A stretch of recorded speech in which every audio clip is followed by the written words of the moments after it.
12,000 বছর আগে বিলুপ্ত হয়ে যাওয়া ডাউর উলফ নামের সাদা নেকড়ে ফিরিয়ে এনেছেন বিজ্ঞানীরা। যুক্তরাষ্ট্রের টেক্সাস ভিত্তিক কলোসাল বায়োসায়েন্সেস প্রতিষ্ঠানের গবেষকরা জেনেটিক ইঞ্জিনিয়ারিং প্রযুক্তির মাধ্যমে এ অসাধ্য সাধন করেছেন। সৈয়দ নওশাদের ডেস্ক রিপোর্টে বিস্তারিত। জনপ্রিয় সিরিজ গেম অফ থ্রোনস অনেকেই দেখেছেন।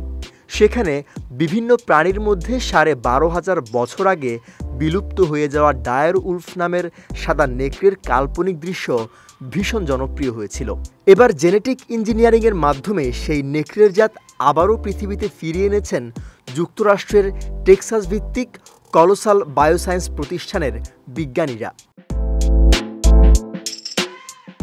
আন্তর্জাতিক সংবাদ মাধ্যম CNN বলছে, এখন পর্যন্ত 12,000 বছর আগে বিলুপ্ত হয়ে যাওয়া নেকড়ের জাতের 3টি শাবক জন্ম নিয়েছে। 2টি পুরুষ শাবকের জন্ম হয়েছে গত বছরের 1 অক্টোবর এবং নারী শাবকের জন্ম হয়েছে গত 30 জানুয়ারি।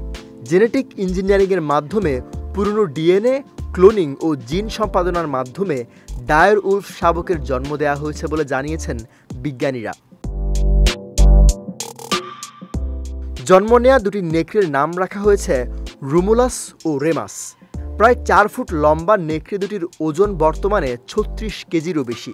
বিজ্ঞানীদের তথ্য মতে ক্লোনিংয়ের জন্য ডায়ার উলফের নিকটতম জীবিত প্রজাতি ধূসর নেকড়ের ডিএনএ ব্যবহার করা হয়েছে। ডায়ার উলফ ছিল উত্তর আমেরিকার শীর্ষ শিকারী প্রাণী। তারা ধূসর নেকড়ের চেয়ে আকারে অনেক বড় ছিল। ওয়ালটন আবারও মিলিয়নিয়ার অফারে ওয়ালটন ফ্রিজ কিনে আপনিও হয়ে যেতে পারেন মিলিয়নিয়ার। অন্যান্য নেকড়ের প্রজাতির চেয়ে ডায়ার উলফের শাবকগুলোর আচরণ বেশ আলাদা। মানুষের উপস্থিতিতে শাবকদের মধ্যে কুকুরছানার মতো উল্লাস দেখা যায়নি। এরা মানুষ থেকে বেশ দূরত্ব বজায় রাখছে। তবে এবার বিজ্ঞানীরা জেনেটিক ইঞ্জিনিয়ারিংয়ের মাধ্যমে ডায়ার উলফের মতো বিলুপ্ত হয়ে যাওয়া ম্যামথ, ডোডো ও তাসমানিয়ান বাঘকে পৃথিবীতে ফিরিয়ে আনতে আগ্রহী। সৈয়দ নওশাদ, বিজয় টিভি, নিউজ ডেস্ক।